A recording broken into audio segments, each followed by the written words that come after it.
Good morning.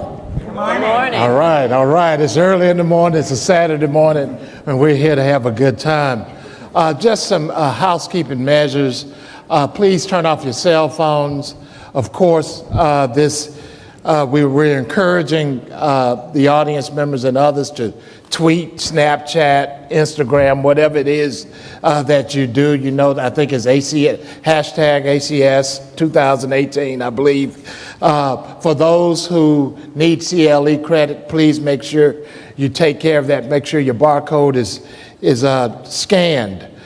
There will be an opportunity for the audience members to submit questions, and we will have a Q&A, so volunteers will be walking through at some point in time for you to write your questions, and they will be submitted to us here. This panel, I believe, is going to be a very interesting one. It is going to, I hope, I'm just a judge. And like I tell the people in the courtroom, I just play traffic cop. And so we're going to have a hopefully a lively conversation here with respect to the topic for today. It's been generally described in your booklet and your information, but in the 50 years since the assassination in Memphis of Dr. King's radical message of racial and economic justice has too often been reduced to a simple call for harmony between black and white Americans. And you've read the rest, but I just have this little comment that it was a radical message. And it seems in 2018, how could the message that people ought to live together in peace, how could that be a radical message in our America? And that is what we will be talking about today, just the notion that it was radical, or that it's viewed as being radical, that people could dare believe in the promise of America, that children could wake up every day and believe in the promise of America. With us today, to my far left, is Professor Cheryl Harris. She's a professor at UCLA Law School. Her area of concentration is constitutional law, civil rights, employment discrimination. Part of her background also includes criminal defense. One of her most compelling articles that she's written is Whiteness as Property. She has a BA from Wellesley College and her JD from Northwestern School of Law. To her immediate right is Professor Paul Butler. He is a professor at Georgetown University Law School. For you students out there, he clerked for a federal judge, Judge Mary Johnson Lowe of the Southern District of New York. Part of his background includes being a federal prosecutor. He did public corruption. He also did prosecuted cases in drugs and guns. His book, his most recent book is The Chokehold, Policing Black Men, and he also did Let's Get Free, Hip Hop Theory of Justice. Professor Butler graduated from Yale University, and has received his JD from Harvard Law School. To my immediate left is Richard Collenberg. He's with the Century Foundation. He has been called the intellectual father of economic integration movement. Mr. Collenberg was a legislative assistant to Senator Chuck Robb. His books, he's had about 16 of them, but I'm not gonna tell you all those. But Tough Liberal, Albert Shanker, and the Battles Over Schools, Unions, Race, and Democracy. The Remedy, Class, Race, and Affirmative Action. He has both of his degrees, undergraduate from Harvard College and law school from Harvard Law School. To my immediate right is Marion Engelmann. She's a clinical professor at Yale University Law School. She spent time with the NAACP Legal Defense Fund. She served as general counsel at New York Lawyers for Public Interest. She is involved very deeply in environmental justice, and she has a clinic at Yale Law School, the Environmental Justice Clinic. She has a BA from Cornell University, her MA from Princeton, and her JD from the University of California, Berkeley School of Law. To her right is Tafari Gabre. I think I got it right. Right. All right. Tafari comes to us as a refugee from Ethiopia. He found his way to Sudan and then to Los Angeles. He's an American. He's a naturalized citizen.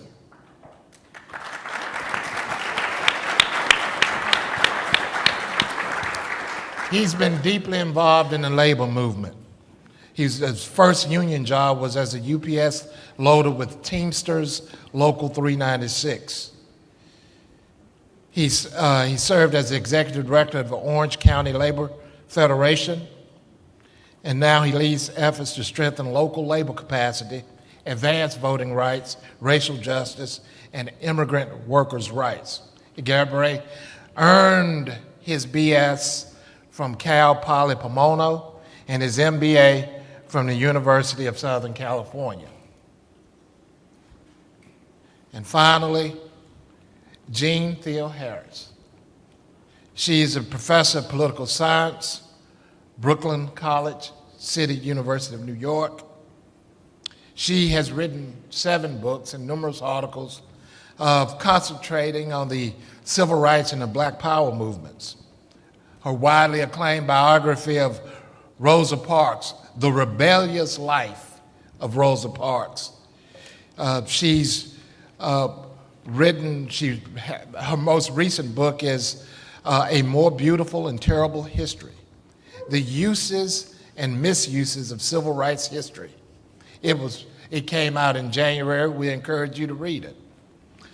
She earned her AB at Harvard University and her PhD from the University of Michigan. Give these people a round of applause for it to begin.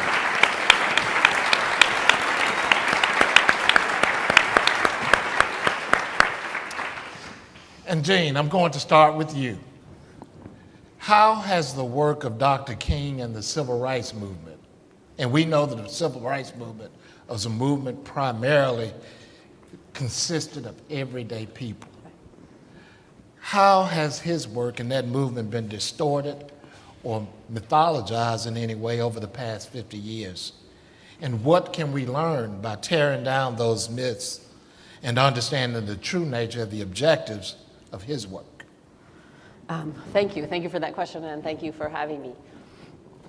So 2 summers ago, as protests mounted around the police killings of Alton Sterling and Philando Castile, then Atlanta Mayor Kasim Reed celebrated Atlanta as the home of Dr. King, but then, to explain the large police presence at downtown protests, said, Dr. King would never take a freeway.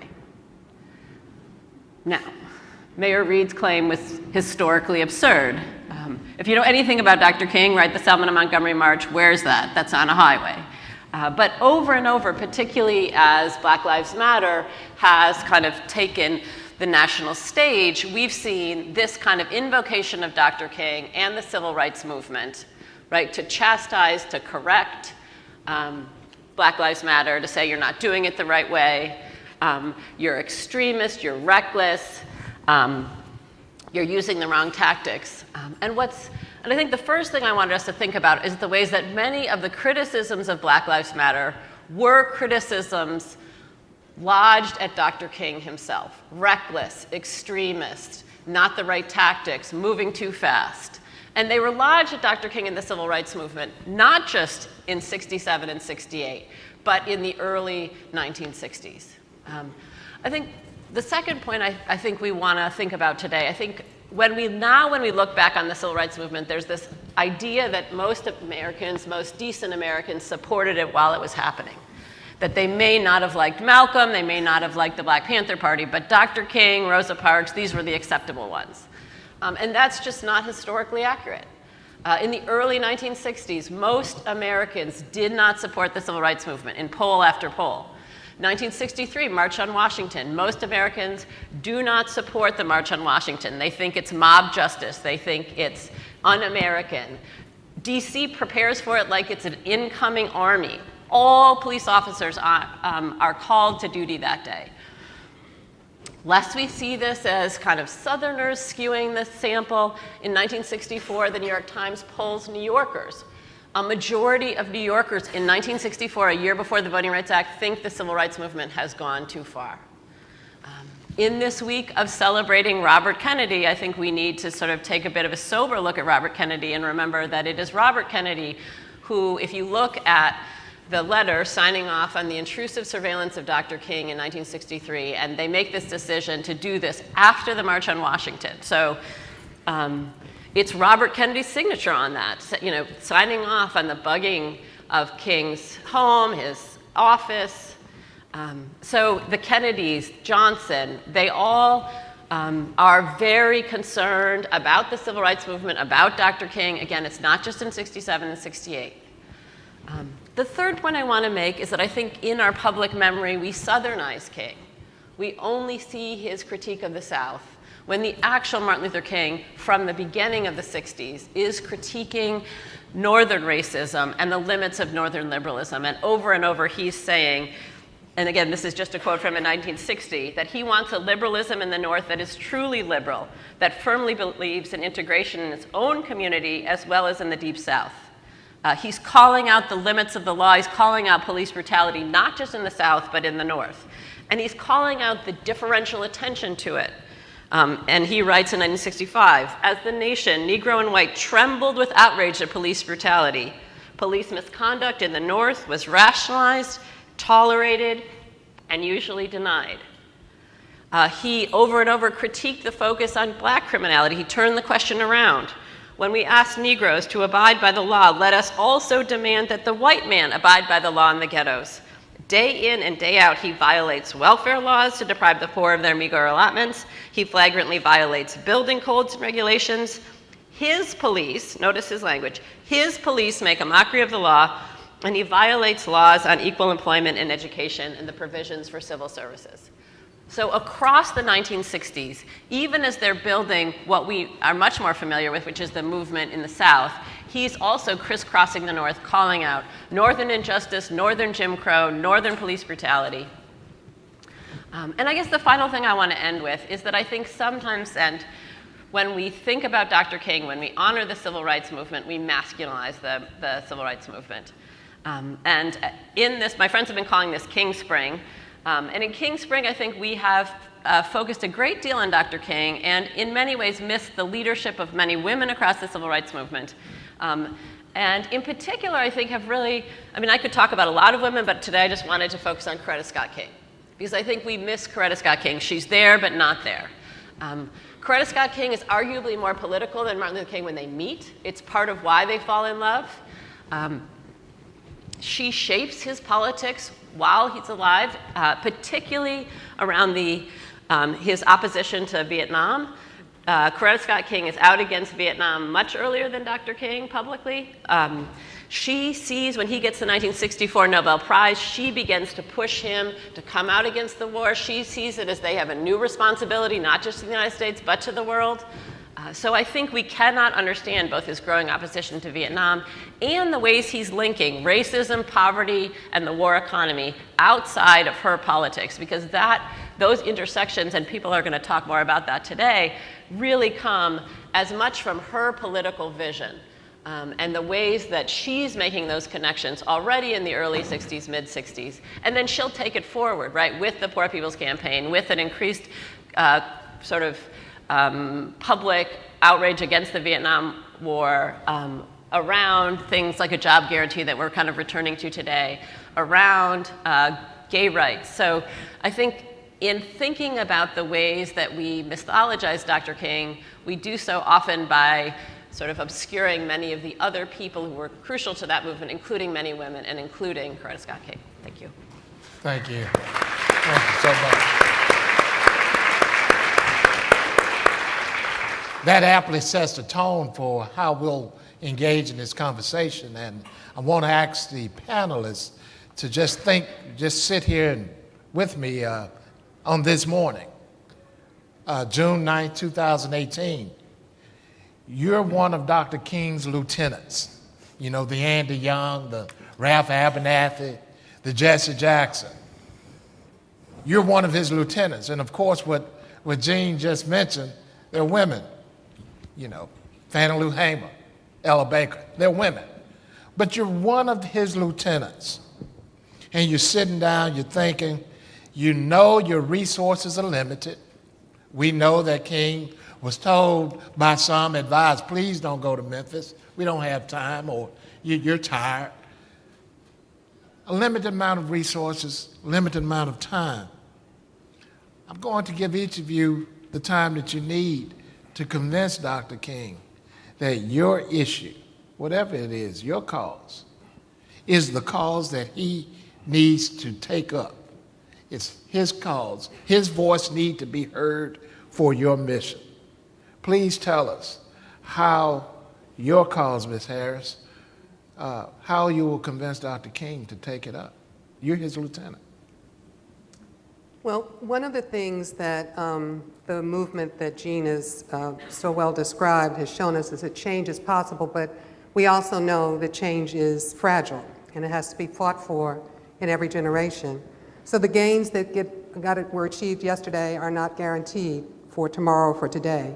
And society's problems of yesterday are many of the same ones that we face today, and in fact, in some ways, things are not better today than they were then. The environment, mass incarceration, the attacks on labor, on immigrants, and the evisceration of our rights by the courts, particularly the Supreme Court, which has been aligned against social and economic justice, has left us in the state that we are. We're also in a state where all of the public goods, education, water, things that we think of as public goods and services have been turned over to corporate or are being turned over into market goods and turned over to corporate power. So inequality has deepened, and despite the deep frustration that people feel and the recognition that the gap has widened, in some ways our politics remain frozen and captured by corporate money. And so beyond the kind of notion of manufactured consent, the election of 2016 has brought us to the recognition that there's a significant segment of the population that has endorsed a very mean-spirited and explicitly racist politics that deems the enemy to be a racialized other.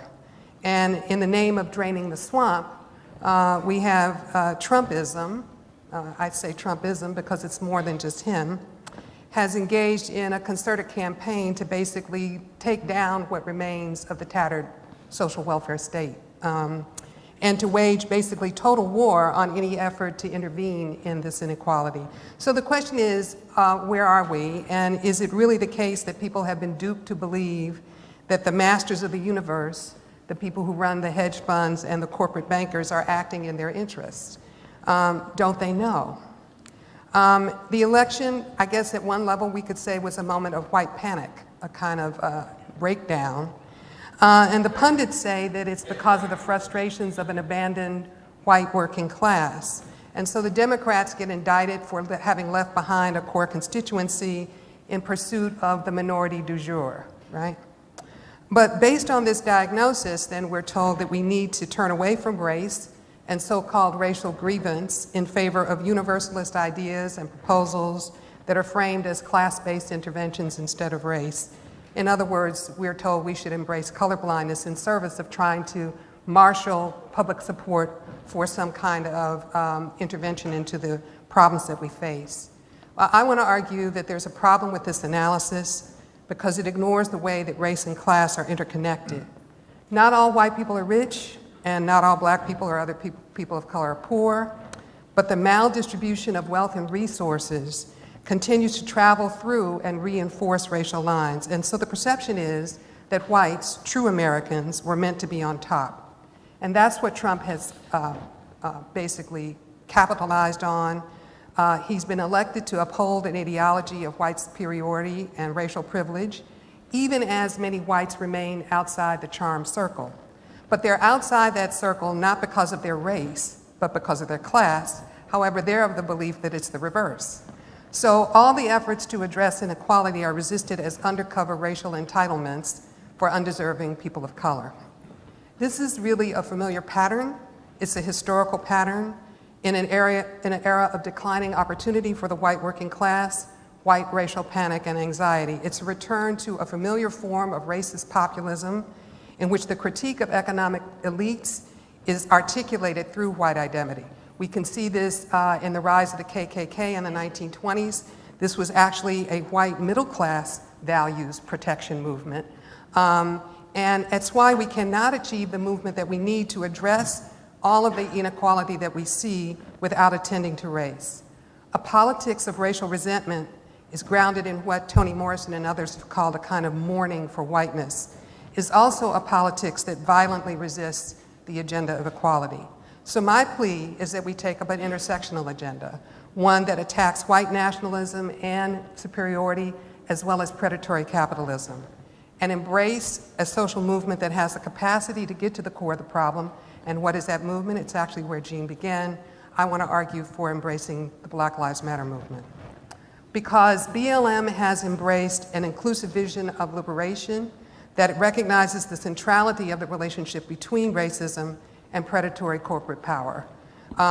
It was initiated by women of color, many of whom were veteran organizers or are veteran organizers on issues that across all spectrum, immigrant issues, economic justice, gender violence, mass incarceration. And one of the things that BLM did was it made visible the lack of accountability for police use of violence and force against Black people. But in the course of unearthing what was underneath that, as they dug further to sort of expose what lay under Mike Brown's murder in Ferguson, they exposed the systemic patterns of the use of the criminal sanction system to asset strip, that is, to strip assets from people of color. Black Lives Matter has shown a light on that cancer and how racism feeds on and operates through economic predation. So in the Movement for Black Lives, which is a coalition of over 60 organizations, in 2016, after a year-long process of consultation and debate, they developed a program, a vision for Black lives that lays out 6 demands for ending all forms of violence and injustice, for redirecting billions from the prisons and the military to education, health, and safety, and for creating a more inclusive democracy to reconstruct the economy. This agenda, I want to argue, is a continuation of the program that you, Dr. King, started, and it also comes out of a Black radical tradition expressed by William Patterson in his petition to the UN, made on behalf of the Civil Rights Congress, We Charge Genocide. It's also grounded in the Combahee River Collective, the Black Feminist Manifesto in 1977, which specifically oriented around the oppression of Black women. And this is not a limitation. I want to just read something from the Combahee River Collective, because I think sometimes we get mistaken when we think that a movement grounded in identity cannot have universalist analysis and perspective. What they said is, focusing on our own oppression is embodied in the concept of identity politics. We believe that the most profound and potentially most radical politics come directly out of our own identity. We also find it difficult to separate race from class, from sex oppression, because in our lives they are most often experienced simultaneously. We know there is such a thing as racial sexual oppression, which is neither solely racial nor solely sexual. So as Robin Kelly pointed out in his piece on A Vision for Black Lives, he says that this is a plan for ending structural racism, saving the planet, transforming the entire nation, not just for Black lives. Thank you, Professor Harris.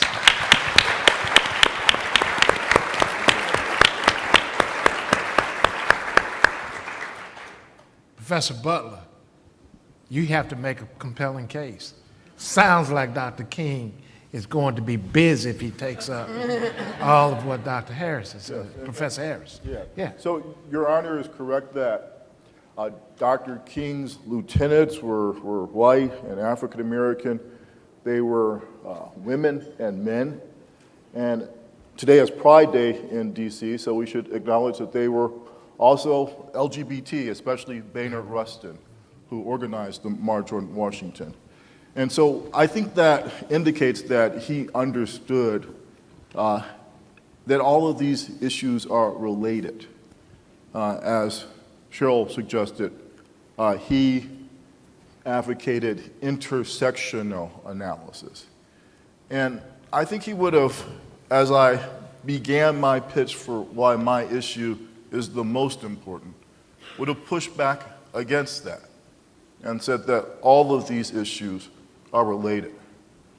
All of these require the same kinds of resistance to the same kinds of subordination. And so, with that in mind, I wouldn't say that it's the most important, but a significant issue is based on my own story, my own experience, and my own work. And so, lovely introduction from the judge, but now in the words of Jay-Z, allow me to reintroduce myself. My name is Paul Butler, and I represent the people. I was a prosecutor. I represented the government here in the District of Columbia in criminal court, and I used that power to put black men in prison, and black women, Latino people, poor people, like a lot of prosecutors. That was pretty much all I did. During the time that I did that work, I learned some things. If you go to criminal court in DC, like criminal court in New York, Baltimore, LA, you would think that white people don't commit crimes. You think white people don't use drugs, they don't get into fights, they don't steal, but black people, brown people, man, those people must be really bad. Because that's the message that our criminal legal process sends. That's why we have more African American people under the supervision of the criminal legal process than there were slaves in 1850. That's why about 1 million African American people are under government supervision right now. It's why if you're a black man in your 40s and you didn't graduate from high school, you're more likely to be incarcerated than you are to have a job. And so I think that we need to resist that. And I think that we need to resist that in a radical way. So, respectfully, Your Honor, I don't think Martin Luther King was a radical because he thought that everybody should get along. I think Martin Luther King was a radical because he was radical. He was, in the word of his time, extremist. And I think he would be here with this group. I think he'd be here with love. And I think he'd be here with trouble.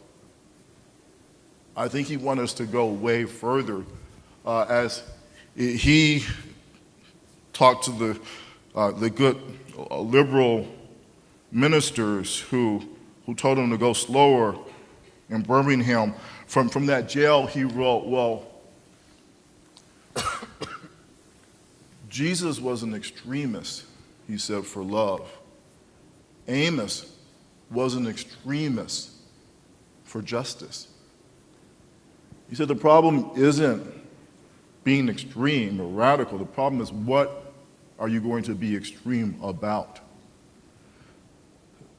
So when I think of that in the context of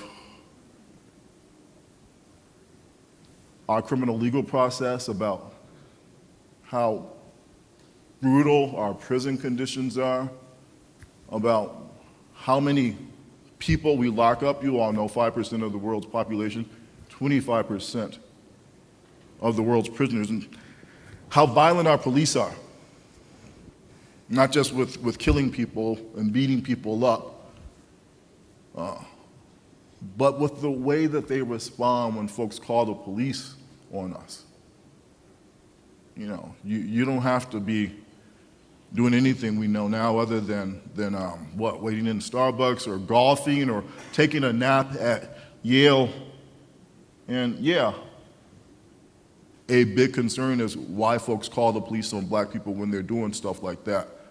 But to me, the larger concern is the way that the state responds. People can have their racist fantasies, their anxiety about African Americans, but when the state backs that up, when you call 911, the dispatcher, she green lights this spectacle that the 911 caller has proposed. And then the police show up and act it out, show us some ID. A guy in New York says, "I'm just moving." The police say, "Well, we got a call that you were breaking in." Young man worked for the Obama administration, said, "I'm just trying to get the stuff up to the 5th floor." They still put him through the procedure. So the question is, if we're extremists, how do we respond to that? And if you think about it, the struggles for racial justice in this country have all been about abolition. Abolition of slavery. King fought for abolition of the old Jim Crow. So now is the time to think about abolition of the new Jim Crow. And so the movement for Black Lives says that that means abolition of prison. And that was hard for me as a prosecutor. I got the idea because I started as a death penalty abolitionist.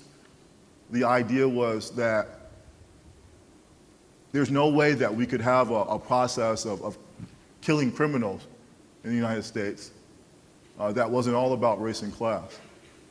And what the movement helped me understand is that's true about punishment overall.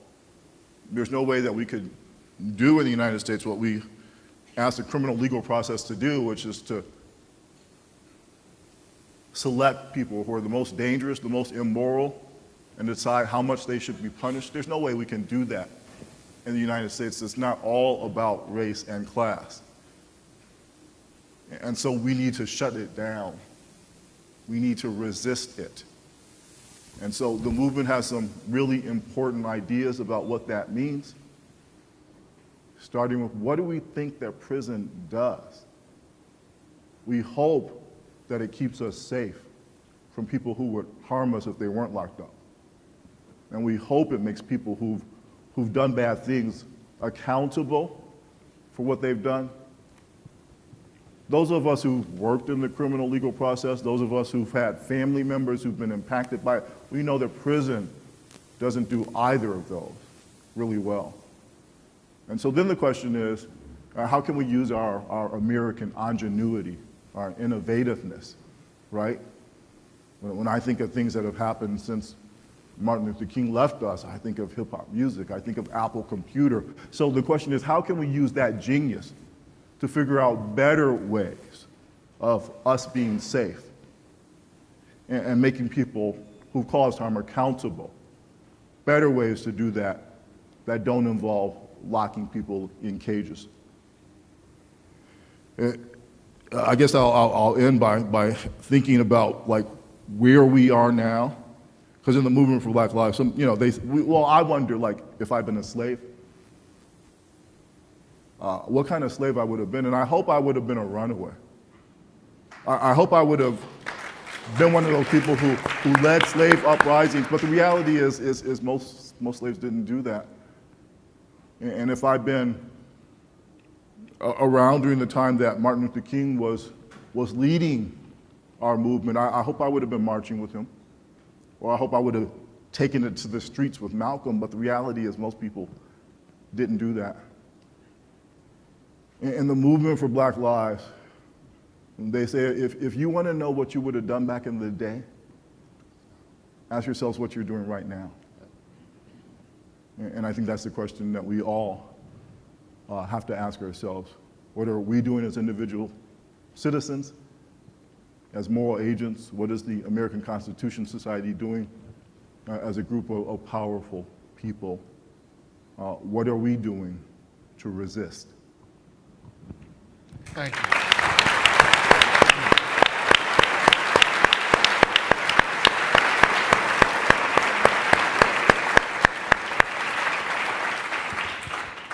Resources are getting even more limited.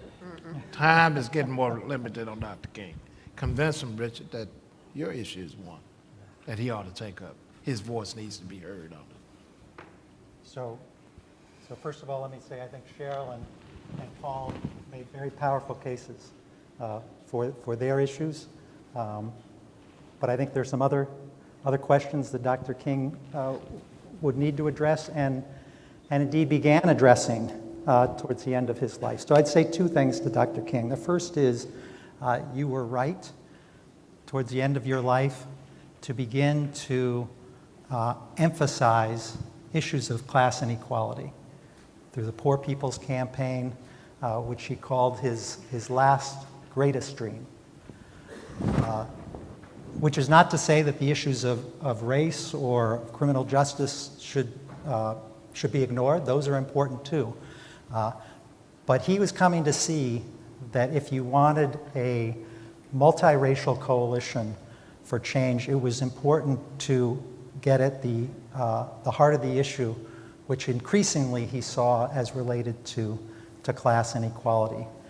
And particularly relevant on that question was the issue of affirmative action. You know, with the passage of the 1964 Civil Rights Act, with passage of the 1965 Voting Rights Act, what would be the next big challenge that King would take on? And he wrote in his book, Why We Can't Wait, that we need to remedy the egregious history of discrimination in this country, but that it should be done through class policies. So he talked about the fact that if you discriminate against people for hundreds of years, you have to do something other than just simply eliminating future or taking efforts to eliminate future discrimination. And seemed in his book to be building a case for a Bill of Rights for black people as the greatest victims of discrimination in this country. But instead he pivots in the book and suggests we need a Bill of Rights for the disadvantaged. And he explicitly says in there, included in the beneficiaries would be what he called the forgotten white poor. Now think about that term, forgotten, and think how an insidious individual used that phrase to gain political office because there were constituencies that felt ignored. So King recognized that and said it ought to be this affirmative action ought to be based on class. So the second thing I would say to him is that looking back, today, from 50 years ago, those comments were incredibly prophetic. If you look at the trends in our society, we continue, of course, to grapple with very, very tough issues of racial discrimination. But those are generally headed in the right direction, whereas class inequality is getting much, much worse than it was in the 1960s when King was living. Now that may seem like an absurd thing to say given that we have a racist president, right? I mean, I acknowledge that, but I don't think we should, just as it was a mistake to say the election of Barack Obama meant that we were heading into a post-racial society, I think it's a mistake to overinterpret the election of a president who continually reminds us of his racist worldview. So let me just tick off 4 areas in which I think the issue of class is becoming more and more salient. The first is in the issue of education and the achievement gap. 50 years ago, the gap between the achievement levels of African Americans and whites was twice as large as the income achievement gap, that is the achievement gap between rich and poor. And Sean Reardon at Stanford has found that 50 years later, precisely the opposite is true. The income achievement gap is now twice as large as the race achievement gap, the black-white achievement gap. A second issue has to do with segregation in our housing. Racial segregation remains far too high in residential areas, but it's headed in the right direction. It was the dissimilarity index, which suggests 100 is apartheid, 0 is perfect integration. It's gone from 70 in the 1960s down to 59 today. Progress, it's too slow, but the trajectory is headed in the proper direction. By income, we're becoming more segregated. Robert Putnam talks about an incipient class apartheid that our country is seeing as income segregation is skyrocketing. A third issue has to do with intermarriage. And we see, in the 1960s when King was living, there were vast majorities of Americans who opposed interracial marriage and indeed wanted to make it illegal. Today, those numbers are greatly diminished. And instead, what we're seeing is, on the one hand, an increase in interracial marriage. On the other hand, a decline in interclass marriage. That is, the marriage between college-educated and non-college-educated people is declining, has declined in recent years. And the final issue I'll mention has to do with the diversity at some of our leading institutions of higher education. So in 1968, when Dr. King was assassinated, Harvard had a minuscule number of African Americans and Latinos and Asians. Today, Harvard is majority minority, which is a wonderful advance for our society. At the same time, Harvard has as many students from the top 1% by income as the bottom 60%. There are more from the top 10% by income than the bottom 90%. So Harvard and other elite institutions have created multiracial aristocracy, which is far better than all-white aristocracy, but it is still aristocracy. And I think that's one of the great challenges that I would ask Dr. King to take on, that to join Reverend Barber in the rejuvenation of the Poor People's Campaign, to put more attention on these divisive issues of class inequality.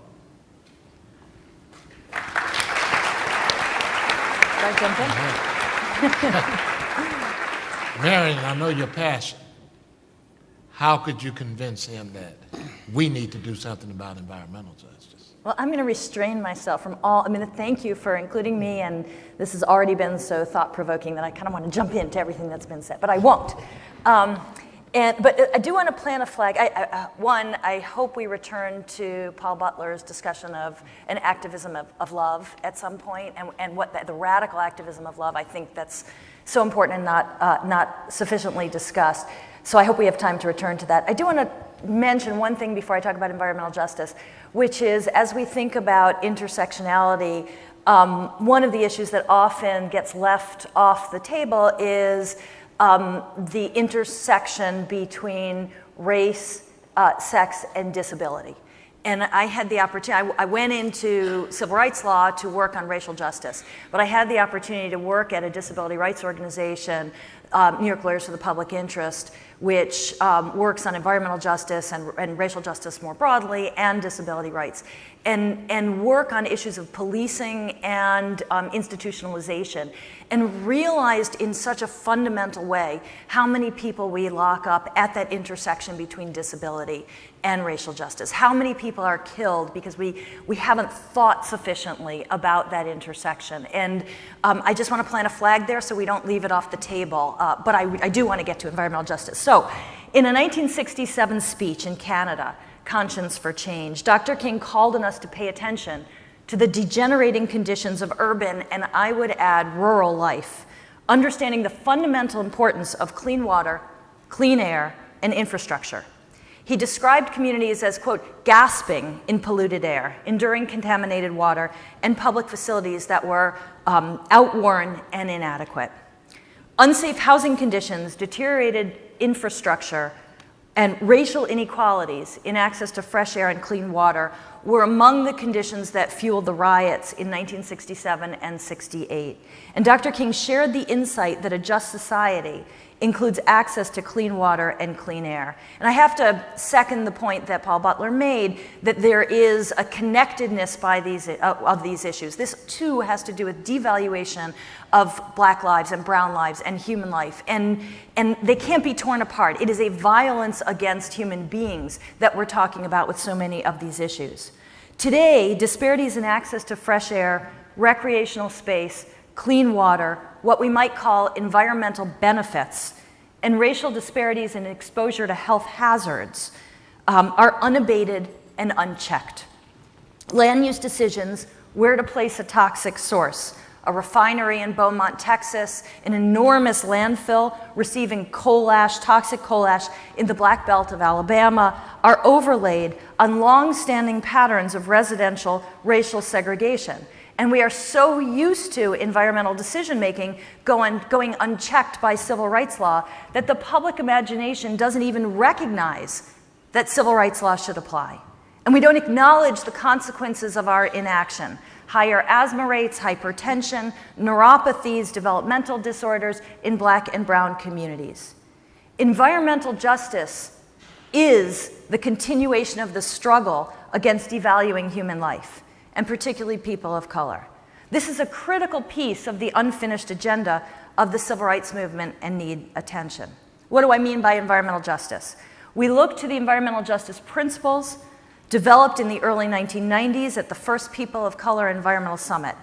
And the key is that environmental justice demands that all people have an equal say in decision making. It's partly a question of procedural justice. Community members should have a voice in the future of their own community. But it's more than that. In 2008, in Kingston, Tennessee, a predominantly white middle-class community experiencing the horrors of a breach in an impoundment holding coal ash, which is the byproduct of coal-fired power plants, flooded homes. So coal ash is flooding homes. The area was declared a Superfund site because coal ash contains cancer-causing chemicals such as arsenic, lead, mercury, cadmium, chromium, and selenium.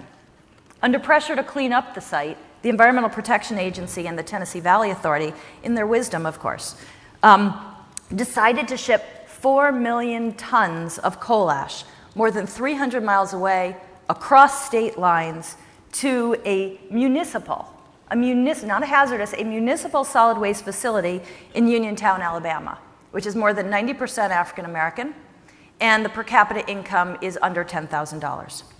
When the coal ash was loaded up into the train cars to move it, it was considered hazardous under Superfund law. And the workers were wearing hazmat suits. It didn't escape the attention of residents of Uniontown that when it was unloaded at the municipal solid waste facility, it was under the Resource Conservation Recovery Act, which governs solid waste. And it was no longer considered hazardous in their community. There were no hazmat suits. There was not even monitoring in the community. I've interviewed residents with all kinds of health issues, neuropathies, acute stomach problems, sinus infections that they attribute to this coal ash. In an article on plantation, prison, and a Black sense of place, scholar Catherine McKittrick wrote that Blackness in the Americas is deeply connected to sites of environmental, social, and infrastructure decay. Quote, the flooding of the Ninth Ward, New Orleans, industrial polluted residential areas, increased incarceration, deportations, urban crisis, declining property values, and more. She writes, these Black geographies, while certainly not solely inhabited by Black bodies, are classified as imperiled and dangerous. We continue to construct these spaces and write off their inhabitants. This is part of the unfinished agenda of the civil rights movement. Given the urgency, Given the life or death consequences, disparities in the concentration of health hazards, and the deep stigmatization and undervaluation of Black and brown communities, we should be calling for action, including enforcement of civil rights laws, and particularly Title VI of the Civil Rights Act of 1964, which in theory prohibits discrimination by recipients of federal funds on the basis of race and national origin, including many of the environmental decision makers. There are thousands of groups at the local level, from Flint to Wilmington to Newark, fighting for environmental justice. And members of Congress, such as Cory Booker, introduced the Environmental Justice Act of 2017, and they're putting forward concrete proposals for the future. Environmental justice cries out, though, for more attention and another level of magnitude. We've sat for too long with unacceptable inaction, and we need concerted action, support for grassroots struggles to change the public imagination of what can be. Thank you.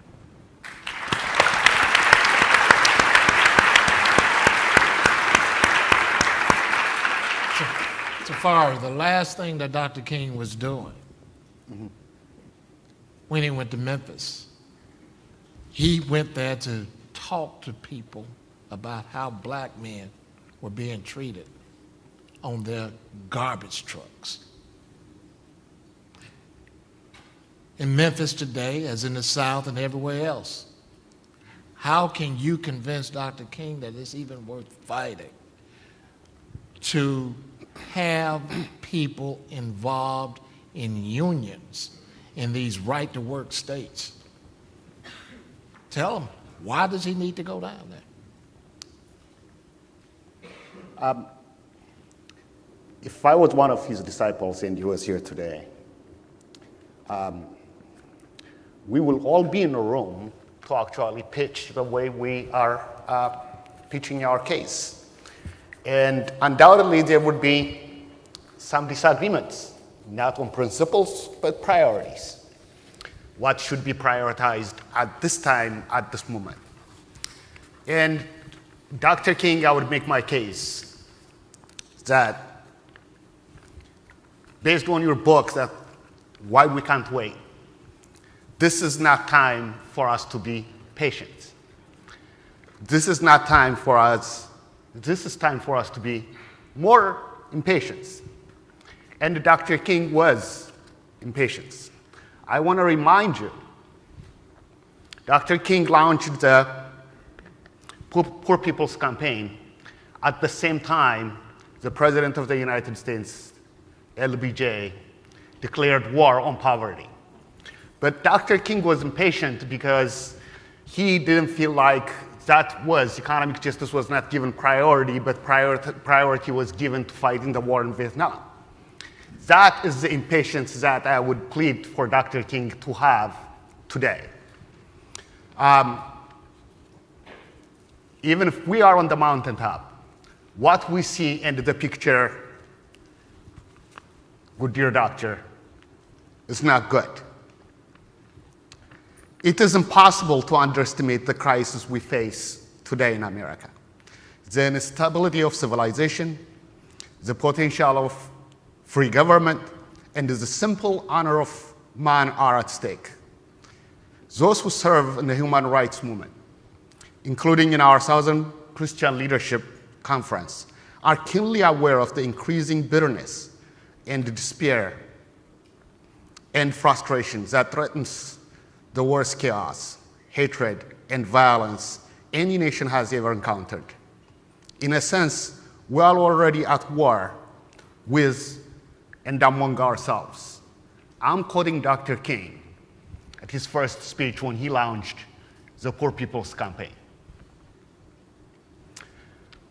Where I work and labor organizations have a solid phalanx in the fight for human rights, since I deeply feel a lot of our rights begin at the workplace.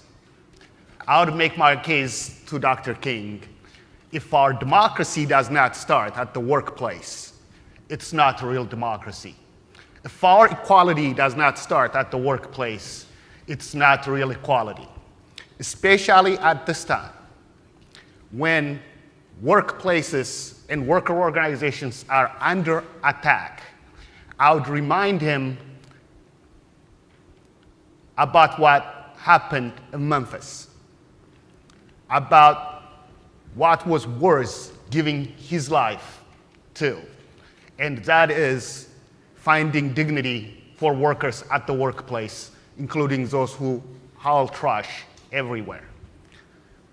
Sometime this month, the US Supreme Court will decide if our country still has a principle of workers having a right at their workplaces and bonding together and demanding what's rightfully theirs against their employers. Public sector workers or private sector workers.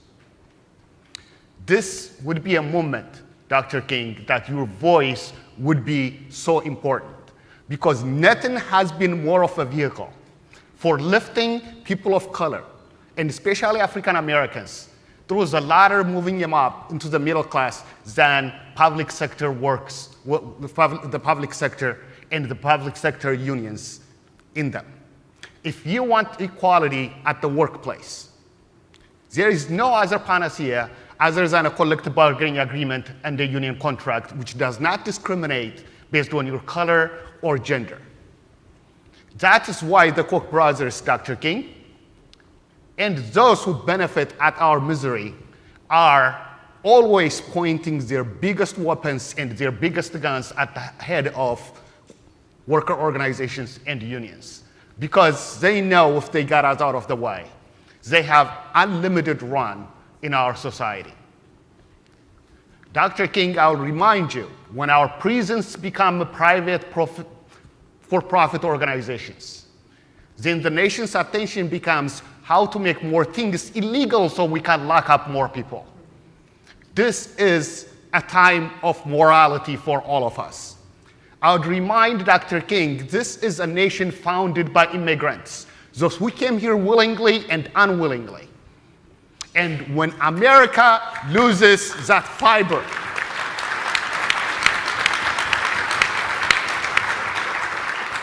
and America loses that fiber, it could still be a land of the free, but it won't no longer be the home of the brave, because people, immigrants who brave traveling through deserts, who brave surviving in refugee camps, who brave their own death, seeing their own death in front of them, are the ones who come into this country and what make it what it is. And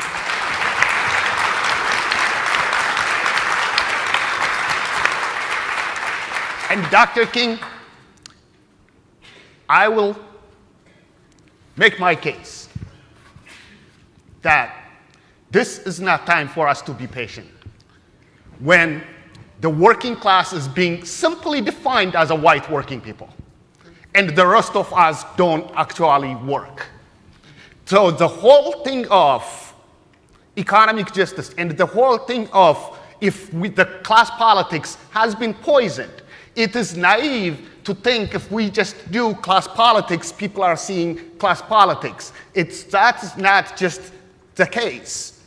The experience of the African American people in this country and the trajectory of African Americans in this country is not the trajectory of even the worst of white people in this country.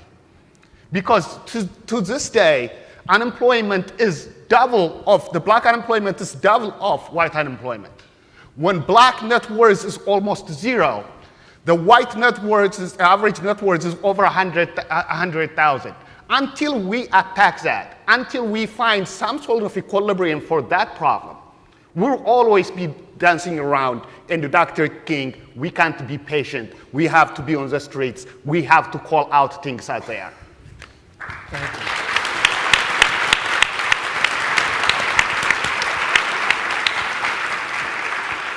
Powerful opening statements. Talk just briefly, Marion and Paul. Marion, in the America that we know today, how can what happened in Flint, Michigan happen? And how can it still be happening?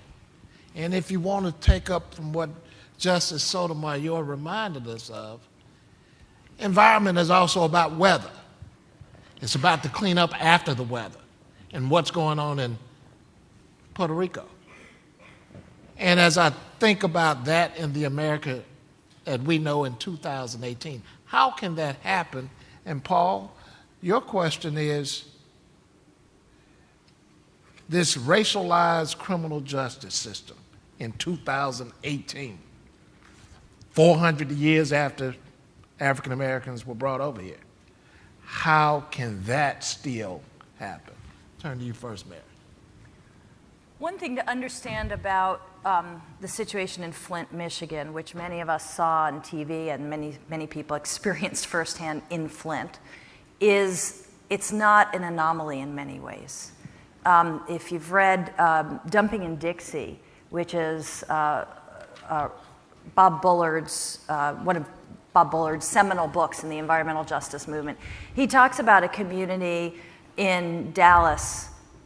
I'm now blanking whether it's Dallas or Houston, I apologize, but in Texas, where there was a lead smelter.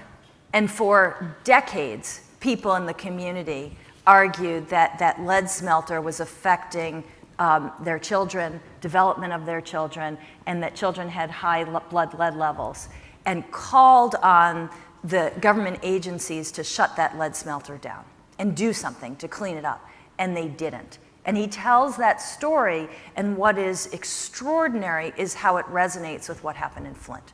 People go to their elected officials, they're holding the dirty water, they're saying, do something, we're being poisoned. And as the Governor's Commission and the Michigan Civil Rights Commission have said, there was callous disregard by the government officials whose charge it was to protect them, in part because of race and class and all the things we're talking about. This is endemic in the environmental justice world. We put the health hazards, what are called by the economists the externalities of industry, into low-income communities of color, and we leave them there, and unless we drive by on the highway, and I'm saying we, reflecting sort of mainstream white America, if we put them in places out of sight, out of mind, we say, okay, you're relegated to live there. And again, that is, those land use decisions are mapped on top of segregated residential communities. And years of zoning that have said, this is an industrial park, this is a residential area. So this should not surprise us. This is not unusual. This is the very structure of the way things happen, that people don't have a say in decision-making affecting their future. There are procedural inadequacies, and the very distribution of health hazards has been this way from time immemorial, and then reinforced and reinforced. Maternal mortality rates, for African Americans is something like 2 to 3 times for white Americans. Infant mortality is something like 2 to 10. And that's not, there was a front page New York Times Magazine article a few weeks ago. It's like, surprise! It's not surprising. It's been that way year after year after year. When I entered this field in the late 1980s, that's the way it was. It hasn't changed a bit. So we shouldn't be surprised that it happens. What was different this time is it burst onto the national consciousness. Now, why has that happened? Another contributing factor is that the law has been either undermined or insufficient to address it. So we have the Civil Rights Act of 1964. There's the Title VI of the Civil Rights Act prohibits discrimination.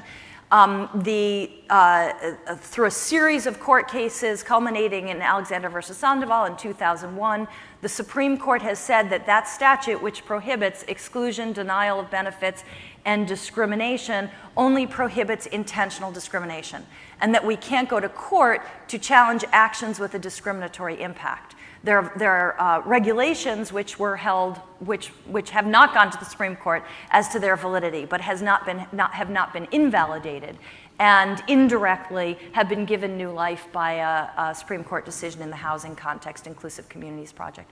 So you have these regulations which still prohibit actions with an unjustified disproportionate impact, but you can't enforce them in court. So we have the guts taken out of the potential for challenging these decisions in court. And so how can you enforce that law? We can enforce it by going to the federal agency that gives out the federal money that is supposed to hold recipients of federal funds accountable. Right? This is the guts of the Title VI of the 1964 Civil Rights Act that was so hard fought, that is part of this legacy. It was that if the federal government is giving out money, it shouldn't be subsidizing, reinforcing, allowing discriminatory patterns to occur, exacerbating that inequality, that racial inequality. But here, the Environmental Protection Agency and other funders of environmental decision makers don't enforce the law. And there have been report after report. There are 2 reports by the US Commission on Civil Rights, most recently in 2016, reflecting the fact that EPA has simply failed to enforce the law. Now, we could have a whole session on why that is, which I won't do. But there are structural reasons that this has happened. There are legal reasons this has happened. And this is why I made the pitch that we have to lift up the work of so many groups that are trying to affect their own future and their communities. Paul, you mentioned mass incarceration. Your book, Chokehold, talks about dismantling the system of the criminal justice system. Why do we have to do that in 2018? So part of mass incarceration is about discrimination. Here in DC, you can jump on the train, go to the National Institute of Health, and they will tell you that black people don't use drugs more than any other group. If you take the red line from Bethesda to Judiciary Square, go to the Justice Department, Bureau of Justice Statistics will say 60% of people who are incarcerated for drug crimes are black. 13% of people who do the crime, 60% of people who do the time. So that's straight out discrimination. There are some crimes that black men especially are at disproportionate risk for, including crimes of violence. And many of those crimes are what drive our prison population. And again, we have to think of those in an intersectional way. I can't divorce the fact that black men are at way higher risk for being victims of homicide and being perpetrators of homicide. I can't divorce that fact from the reality that the average net worth of an unmarried white man is $71,000. The average net worth of an unmarried African-American woman is $100. And most black children are raised by African-American women. And so when we think about policing, again, it's structure. The problem isn't bad apple cops. The problem is the system is working the way it's supposed to. Folks are scared of African-American people, especially. People are anxious about them. And the way that the law has responded is to give the police all these superpowers to deal with African-American men. Superpower to kill, superpower to arrest, superpower to racially profile. Every time the Justice Department does a report, it finds that the police selectively use these powers against black people. And again, as policy. So not as kind of individual bad actors, but because the system's working the way it's supposed to. And just for a quick kind of last example of that, Eric Garner choked to death on the streets of New York. The officer who did that is still a sworn officer of the NYPD because in the eyes of the law, he didn't do anything illegal. What he did is what you call police work. The court has given him that power, the officer that power. Eric Garner was arrested for allegedly selling a single tobacco cigarette, a Lucy cigarette. Again, that's stepped up law enforcement directed at African-American people. How is it that you can get arrested for a minor issue like that? Again, the Supreme Court has given the police that power. Why were the police focused on Mr. Garner? Because he was in this nice little area right near the Staten Island Ferry. And New York City got the idea that, well, what a great view of Manhattan, right across the water. Area's being gentrified. And so that's why the police were enforcing those petty crimes in that area to try to drive those folks out. And the last thing is, well, Why was he selling Lucy cigarettes? It's because of the bank crisis. New York spent billions of dollars bailing those thieves who stole people's homes, the banks that enabled them, billions of dollars. And not one of those people went to jail. Not one of those people went to jail, but the money had to come from somewhere, right? It came from the state. And so Mayor Bloomberg has this issue. He doesn't have any money, and he's got to operate the state. What can he do? He taxed cigarettes. $3 tax, all of a sudden added. So that creates this market for people who want to smoke, who can't afford to buy them anymore. So Mr. Gardner has this business where he rents trucks, buys cigarettes in Virginia where they're not taxed, and hauls them to New York and sells them in Staten Island for a profit. So, it's all related. Cheryl, I'm going to ask you to jump back in. I got questions from the audience, and I'm going to direct this one at you. Obviously, you have no idea what it is, but how has the corrosion of access to justice, including limitations on class actions, and I think we've sort of mentioned that earlier, discovery, immunity for government officials, they can't do any wrong, or it's a very, very high bar. How has that negatively affected efforts to pursue racial justice? Well, I want to say that I think implicit in the question is the way in which the jurisprudence of the time reflects the kind of racial and class inequalities that we're talking about. And I guess I would say that this is not terribly surprising. The law as itself is a conservative enterprise. I don't mean that in the sense of liberal or conservative, but it's a backward-looking enterprise. And to the extent that any of these initiatives have made inroads, they have made inroads because of the social movements underneath them that have pressed. If we think about what it means for injunctive relief and all the rest of that, that has been tied up with social movement struggles around labor, around racial justice. So to the extent that those social movements have been contained or disseminated, or I should say attacked, those efforts are reflected in the jurisprudence. That what I'm saying is that to the extent that we have a shrinking space within the judicial action for certain kinds of civil rights initiatives, it's reflective of the broader politics. Which brings me back to something I actually wanted to push back on with reference to something that Rick said, having to do with the reading of Dr. King and the Poor People's March. I guess I read it differently, Rick, quite differently. I read him as making a race and class analysis, not a class over race analysis. And I want to make that point quite acutely by pointing to what he said in the statement at the time of the Poor People's March, which is he said,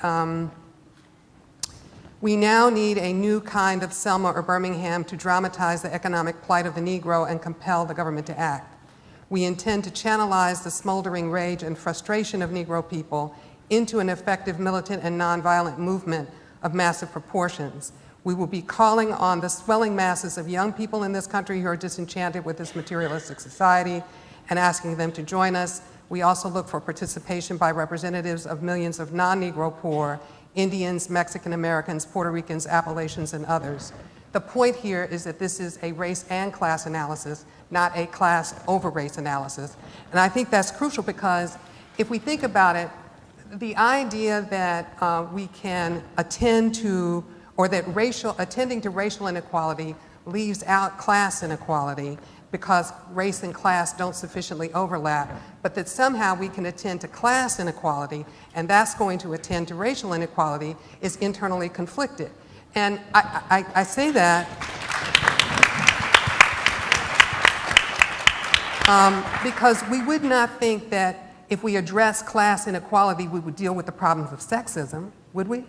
We wouldn't think that if we if women in upper class position or middle class position, even though they are privileged by class, are somehow protected from sexual assault or rape, So why do we think this in the context of race and class? Why do we think that we can attend to class inequality and leave out race? That brings me to the point that actually Marion made with regard to this question of infant mortality and actually maternal mortality. That proves to be a recent, the New York Times article that you talked about was actually making the point that income and education actually don't make a difference. A black woman with an advanced degree is more likely to lose her baby than a white woman with less than an 8th grade education.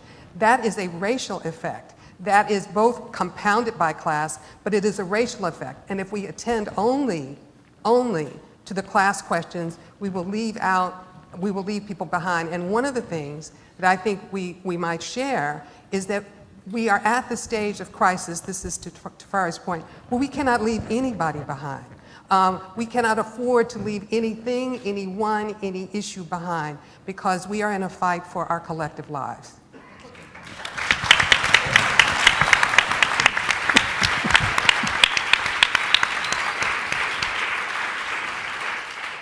One thing that America has been good at is making sure that the other, whoever that other is always the other to be demonized. That has happened in our criminal justice system. That's happened in all phases of our existence, I think. The other. So when we speak to class inequality, when we speak to criminal justice inequality, when we speak to environment, how can we get Americans, get folk to not demonize the other? And the one thing that I think about in my view of the civil rights movement is I think about a comment that Elie Wiesel said. The opposite of love is not hate, it's indifference. And when you don't care what is happening to your neighbor because it's not affecting you and your own, then you allow all of these things to come to be. So how is it, Mr. Collenberg, you want to respond at all to what Professor Harris has said? Oh, I'd love to, and mostly agree. I mean, when Hillary Clinton said to Bernie Sanders, you break up the banks, what's that going to do about racial discrimination? What's it going to do about gender discrimination? She's absolutely right. I think that, I've always been for more funding for enforcement of civil rights laws, greater attention to issues of race in a variety of areas where we're talking about non-discrimination, reducing discrimination. I think in the context of affirmative action, where I think we have a disagreement, I think the situation is different because there are tremendous costs to leading with race and not paying attention to class. And that's what colleges do today. So if they were doing the both approach, class and race, I'd be a lot happier than I am today, but they're not. So what elite universities do is they give a preference 30 percentage point boost in your chances of admissions if you're an athlete. 28 percentage point increase in your chances of admission if you are an underrepresented minority, which means African American or Latino. 20 percentage point increase if you're a legacy, which I think is completely outrageous. It's affirmative action for the rich. If you're low income, according to William Bowen, strong supporter of affirmative action based on race, he found no leg up at elite universities. So they're not doing race plus class, they're just doing race.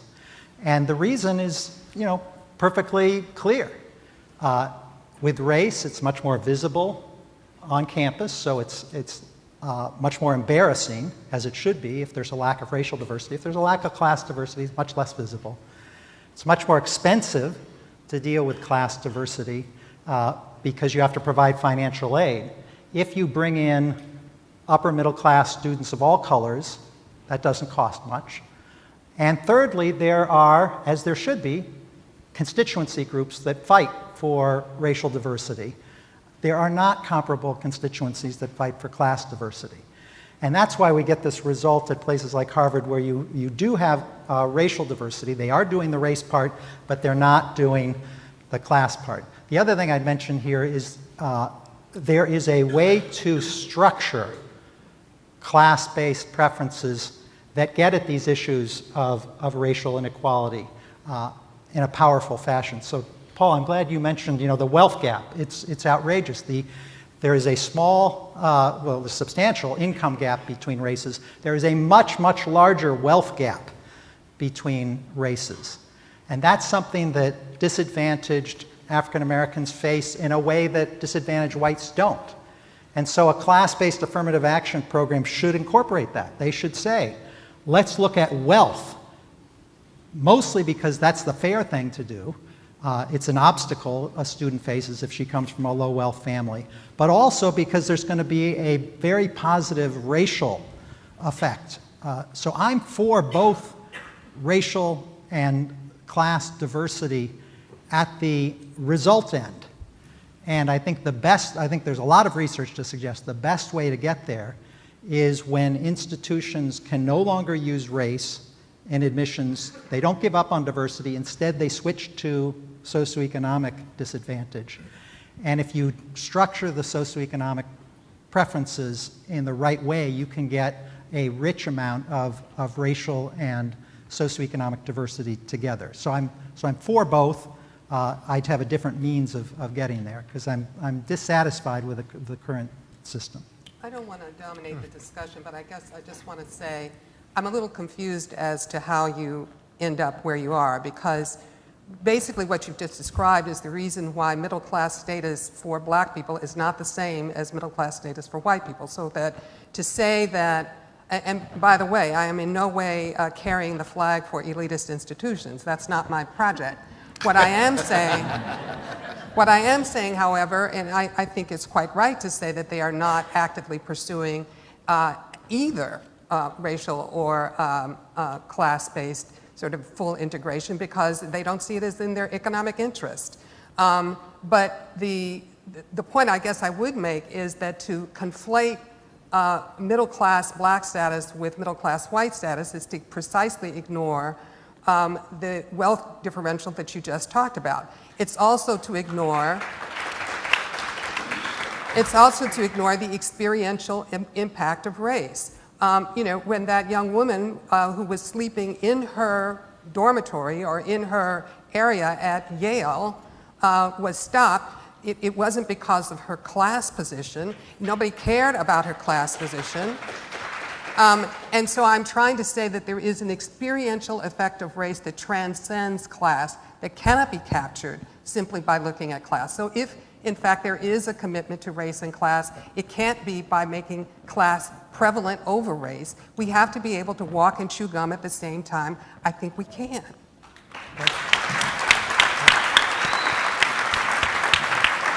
I can respond really briefly. I've been hearing that for 25 years. Let's just do race and class, pay attention to both. Universities don't. They don't pay attention to class in admissions. That's what all the research on this issue suggests. And they no longer really pay attention to race, Richard, because of the doctrinal jurisprudence has basically taken that off the table. To the extent that there is racial diversity happening, in fact, it's partly a consequence of changing in the underlying demographics. It doesn't have much to do anymore with serious efforts at affirmative action, thanks to the efforts of people like Ward Connolly and others who have taken it off the table in terms of a legal option. What we have left is basically a very thin version of race-based affirmative action. The kind of narrow program that the University of Texas managed to squeak through in Fisher, in which race is a factor of a factor of a factor and affected something like less than 100 people in the entire class, is not what I call a robust race-based affirmative action program. Okay, Tafara. I know higher learning institutions are very, very important, but I think want to bring back the conversation actually before even you get to the UCLAs of the world or the Harvard, the Harvard of the world. And here is, Richard mentioned like, an expansion of actually segregation. And that in fact has a direct effect of actually not solving the problem. Because I went to high school in downtown Los Angeles. I went to high school in Belmont High School. This is the same LA Unified School District system. I'll tell you, my books were stamped by Granada Hills High School from 5 years ago that I was getting in the same school system. And to expect me, it doesn't matter what social or economic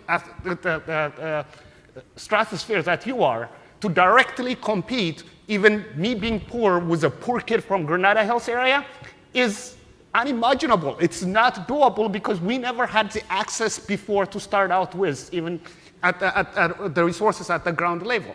If we are going to fix what happens at universities, whatever at higher level, we need to go back to basics. We need to go back to the ground, and we need to provide justice at our neighborhood, economic justice at our neighborhood, environmental justice at our neighborhood, specifically educational justice in our neighborhoods. That's going to be the most crucial thing.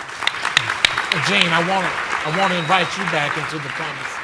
Gene, I want to invite you back into the conversation. Well, maybe one issue we're not talking about yet is voter suppression. And I mean, I think I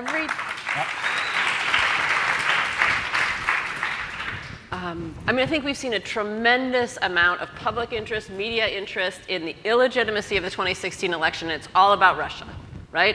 How many times Rachel Maddow has talked about Russia? I mean, people are counting, right?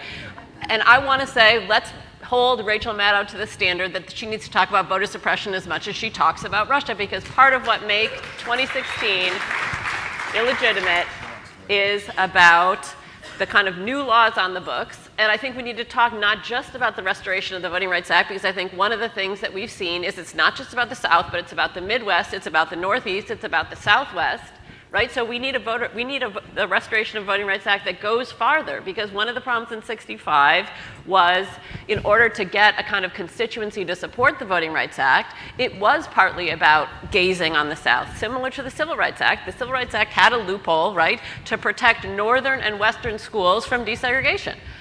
401B, they do this carve out, it's clear at the time. So I think we need to be talking about voting rights. And then the second thing I think we need to be talking about is the kind of demonization and the use of the law against social movements. And that was true then, right? And we've talked a tiny bit about kind of the ways that the civil rights movement is surveilled, the civil rights movement is prosecuted. Just a Jeopardy question, the most famous picture of Rosa Parks, her mugshot picture, her finger painting picture, they're not from her arrest in December 1st, 1955. They're from February 1956, when they arrest 89 boycott leaders on the Montgomery bus boycott. So every time that picture is misattributed, you should be like, no, that's about the kind of targeting of activists, right? That's about the targeting of activists when Robert Kennedy signs off on the FBI surveillance of Martin Luther King. And that targeting of activists is continuing. Richard mentioned the Poor People's Campaign. I'm going to have a proud sister moment here. The new Poor People's Campaign, which kicked off here in Washington, D.C. and across the country on Mother's Day, being led by my very own sister, Reverend Liz Theo Harris, and the Reverend William Barber, is drawing these connections, all of these connections, right? Poverty, like environmental justice, racism, voter suppression, the war economy. And one of the things we're seeing, but it's not getting enough attention, is the way that they're trying to shut it down by using the law. This week, New York State gave a bill to the New York State Poor People's Campaign for policing them. This week, in Kentucky, they refused to let people into the Kentucky State sort of capital, because the Poor People's Campaign in Kentucky, I think, was actually putting these issues on full display. So I think we need to insist upon, right, and we need to throw a light both on voter suppression, but also on the ways that kind of radical social movements get police to shut them down. Well, let me ask you this. You mentioned the voting, Yeah. voter suppression. Yeah. There's a line, I believe, in the Shelby County versus Holder decision where I think it's Chief Justice Roberts. He says, the country has changed. Yes. I think that's a line in it. Right. In it. Has the country changed? Because what we've seen in response to that, Right. you lift out you take away the coverage provision, Yes. which was basically along the South, and all the voter suppression laws that have now resurged have come from other places. Right. So has the country changed? Right. I would say the country has changed in some ways. In some ways, I think it's there's a kind of embrace of a kind of colorblind racial inequality, and I put colorblind in quote because this has been a strategy in the North to perpetuate kind of voter suppression, segregation across the 20th century. One of the things that I think we also need to be mindful of, and this is part of the work I do, is the ways the civil rights movement and memorializing the civil rights movement is used, right, to make this argument that we no longer need. So the very same day that the Supreme Court hears Shelby County v. Holder, that very same day, congressional leaders are joining President Obama in the Capitol to dedicate the first statue of a black person in Statuary Hall, and that's a statue of Rosa Parks. And it's all about how great the country is, how far we've come. And I don't think it's simply ironic that those things happen on the same day.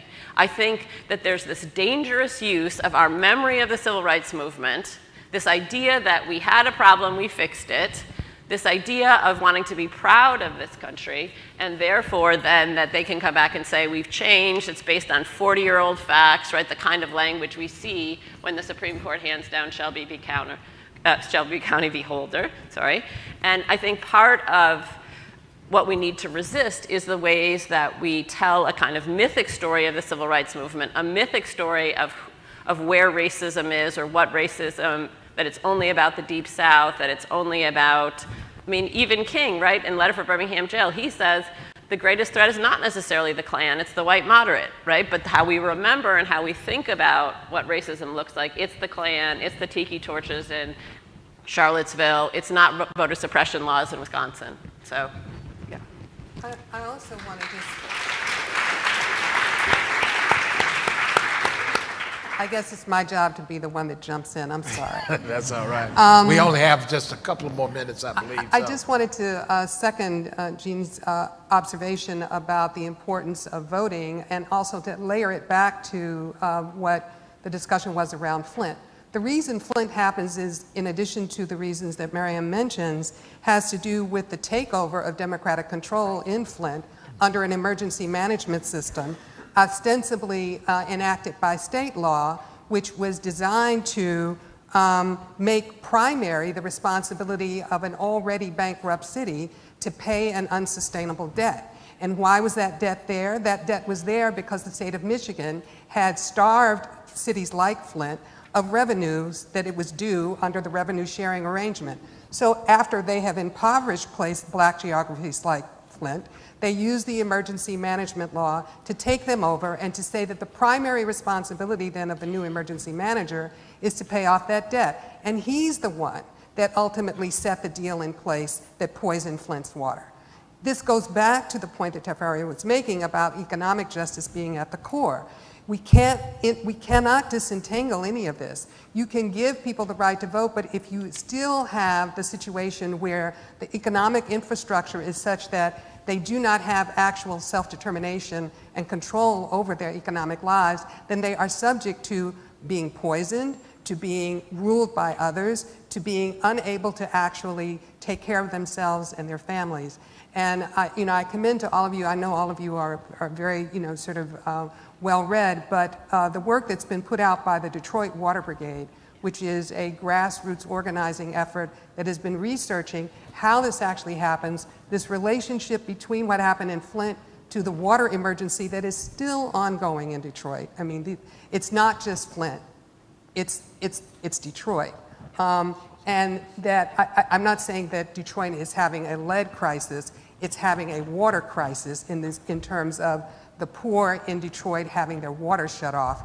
this is all interrelated to these economic predations, to the thievery that we've been talking about. Well, as we wrap up, and thank you all so much for the conversation. This is one that can go on for the rest of the day and deserves to go on for the rest of the day. And the activists and people all over the country doing the things that you do, you should take this and continue this discussion every day. I was thinking about Dr. King's acceptance speech of his Nobel Prize. And this is about 6 or 8 months after I was born, so almost to the day. And he was in Oslo, Norway, accepting the prize. And I imagine him thinking when he was accepting that prize, because he said that he was accepting the prize on behalf of those who were basically hosed down in Birmingham. He was accepting those prizes on, and I take a Mississippi perspective in just about everything I do.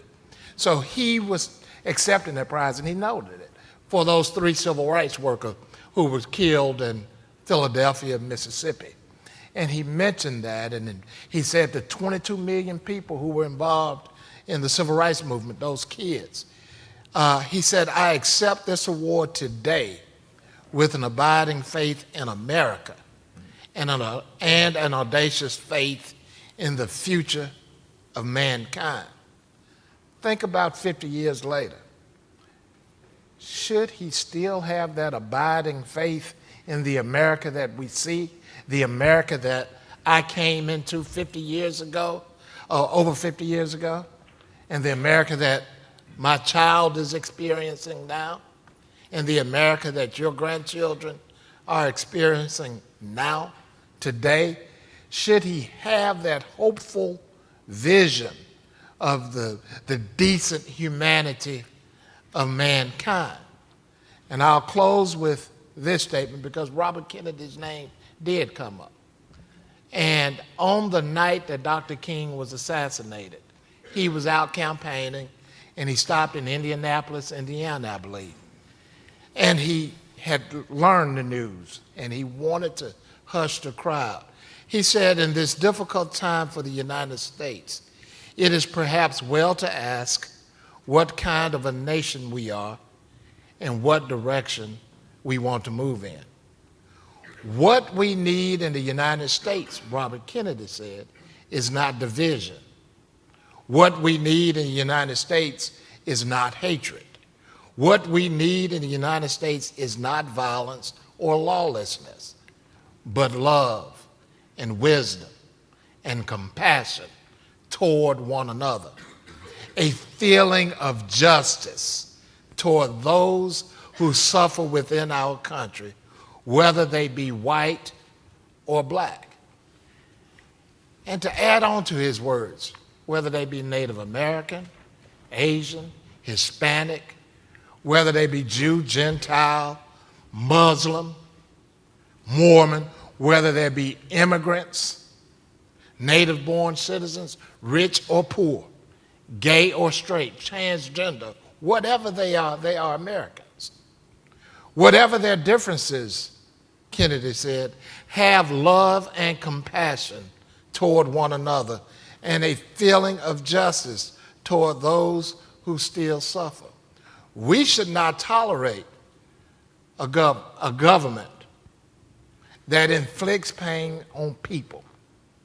We should not tolerate a government where those who are come to expect the promise of America are treated with disdain. Those who peddle hate, those who peddle fear, those who peddle division should be rejected. We should reject those notions, just like King said, because we must still have the right, and we must still believe in the capacity and the greatness of the promise of America. And that's what we should commit ourselves to in all the things that we do. Reject those who spew division. Reject those who spew hatred, confusion. Reject them. And we should shroud ourselves in the unconquerable, unquenchable, indomitable spirit, the American spirit, and have that audacious faith that King talked about from Oslo, Norway. We should have it. And when we think about our America, that's how we should go forward. Thank you so much. I appreciate each of you.